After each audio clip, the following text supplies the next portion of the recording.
Hi, everybody. Thanks for joining me on today's episode of Creative Real Estate Ownership. My name is Josh Silverman. Today's episode is called Berkeley Zoning Changes Today, Righting Exclusionary Wrongs. And zoning is a super interesting topic. It's the mechanism by which cities determine what you can build and where. And as a middle housing developer myself, and someone who's very pro multi-unit, pro densification, pro urban infill, it is crucial to our goals in California to build more housing, to allow more people to come into these expensive cities such as Berkeley, to get a foothold here, to afford to live here.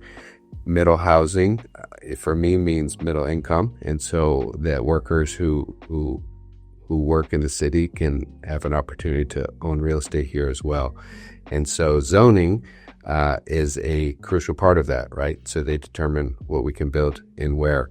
And in particular, Berkeley is going after single-family zoning and has identified single-family zoning as being a hindrance to building the housing that we need for our cities to thrive, for the culture to thrive, and for equal access, right? And so right now, I'm looking forward to this city council meeting coming up June 4th, 2025. It's called Middle Housing Changes. So where they're essentially the primary aspect of what's going on in this meeting and what they're going to be discussing is the elimination of single-family zoning completely from Berkeley. And so the council and various stakeholders have said, hey, we need more housing, we need more units built, we need more middle income folks here. And so one mechanism is to eliminate single family zoning completely, so you could build 2, 3, 4, 5, and up to 7 unit buildings on single family lots. So 5,000 square foot lot, 4,000 square foot lot. For me, this is very exciting. I'm wanting to build this type of housing. I'm wanting to broker this type of housing. I want to get more folks here. And so just a quick snapshot of how we got here. It's 2025. In 2019, this issue was raised by former council member Lori Jost, and she was part of this committee to look at making this change to allow this more middle housing to be built. Also, these changes are happening throughout the country too, so you can kind of look at these this push currently as something that's happening in various cities. There's a kind of a recognition, even on a national level, that single-family zoning has essentially restricted the growth of cities and growth of areas that we want to work, where we want to thrive. And environmentally, we're trying to get away from kind of this kind of suburban sprawl, and get away from long commutes, and get away from people being in their cars and all these things. And so, going after single-family zoning is kind of a tool in the toolbox among many. What are they considering specifically in Berkeley? And, some of these changes have been happening in Minneapolis, Austin. There's different cities that are kind of going after single-family zoning. But anyway, some of the specific things that are happening here on June 4th basically consolidate R1 and R2. So R2 is duplexes in single-family allowed. So consolidating those zones, and then making, depending on the lot size, you'll basically be able to determine how many units you can put on that space, right? And so there's going to be modifications in terms of what's height limits, right? And so they're thinking we're going to be able to build now up to 3 stories instead of 2 stories. There's some modifications in terms of lot coverage and setbacks, and establishing new minimum and maximum density standards. So to figuring out how much living space you could actually have on one lot, right? So that's all changing, is kind of on the table to be modified.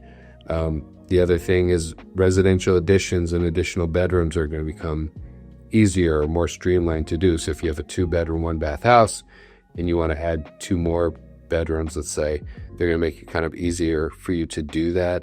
So you can just right off the back, you can add 2 more bedrooms, you can have more family live there, you can have just more density, right? More access. They're talking about modifying demolition permits for single family homes. So you can potentially buy an old fixer and say, you know what, I actually want to just scrap this house and I want to put 4 units on here.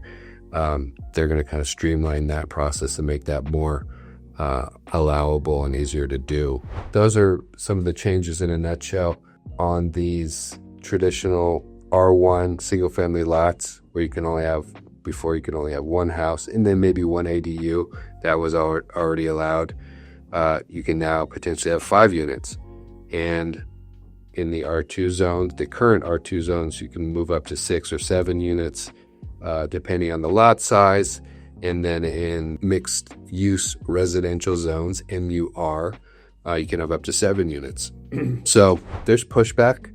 There's going to be pushback on these changes. There's some people talking about, well, how will it affect neighborhood character? How will it affect parking? How will it affect the sunlight, right? So if you're creating big shadows, they're being considered now. They'll be considered at this June 4th meeting. And I am pretty excited about this potential and about Berkeley being able to create more housing for the people that actually work here, right? And so you don't have to, they don't have to leave. They can be a part of the community on the weekends as well as during the weekdays, right? That's a value of mine, and that's one that, I'm hoping to be a part of and be a part of that solution, right? A little background on kind of the zoning situation here in the Bay Area. So 85% of residential areas in the Bay Area are currently zoned for single family only. So 85%, it's a huge number.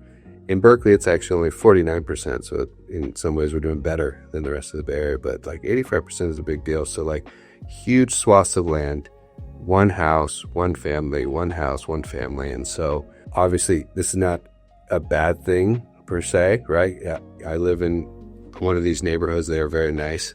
But the argument is that if you move up to 2, 3, 4 units, you still maintain the character of the building and you enhance the culture, you increase community participation, you do all these other things, right? And so one thing I found interesting, so in Berkeley, the median house is $1.4 million, right? And it requires at least $300K or so to buy a house in Berkeley at the median price, right? So it's very expensive, and changing the zoning, increasing density brings in, some folks who don't have to make that much money, right? There was one stat that I thought was really interesting, according to Daryl Owens at UC Berkeley's Turner Center for Housing Innovation. The average income for a household in a single-family home in Berkeley is $196,000 a year. The average income for a household living in a 2 to 4 unit building is $104,000 a year. So almost half, right?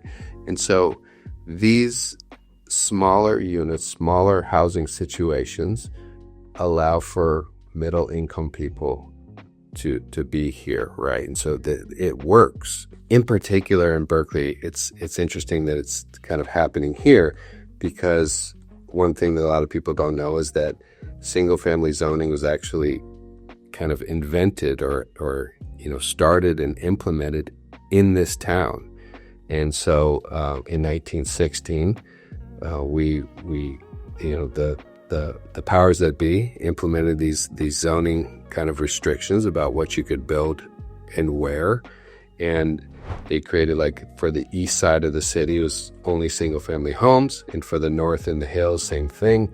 In the west, you had these industries that were allowed to build some light manufacturing that continues to this day down there. One would say, oh, what's the problem with that? And that's good zoning, that's good planning in some ways, right? But within that, there was private deed restrictions that were explicitly racist. And these communities were built by white developers and built for white homeowners. And there was, in many ways, via deed restrictions and then zoning in some ways, there was these enclaves that were built. They were highly restrictive. And to this day, you see the kind of legacy of that in some of these communities. Berkeley has come a long way from that kind of 1916 precedent, but it has a long way to go too. I mean, you continue to see segregation based on racial and economic lines in this city, and so I'm excited about that my city is taking a step to kind of correct some of these wrongs that were essentially started here. And we're in a interesting period. I'm going to be looking at, in kind of future episodes, I'm going to be looking at some potential lots where some terrific housing options could be built, and some interesting designs that I want to share. And how can we get the teacher who's working here every day, 5 days a week, how can we keep that person in the city so that they're enhancing the quality of life for all of us on the weekends as well as during the weekday? How can we create spaces that are beautiful, that enhance the character of the neighborhood, and that provide that foothold for that person to, whether it be renting or ownership. There's a place for both, and you hear me talk about that. But so, again, this June 4th City Council meeting regarding middle housing changes, I think is very exciting. And I will be in attendance, and I'll be reporting back, and I think this is a very interesting development. So remember to buy, build, and manage with love, and the rest will work out. Thank you very much.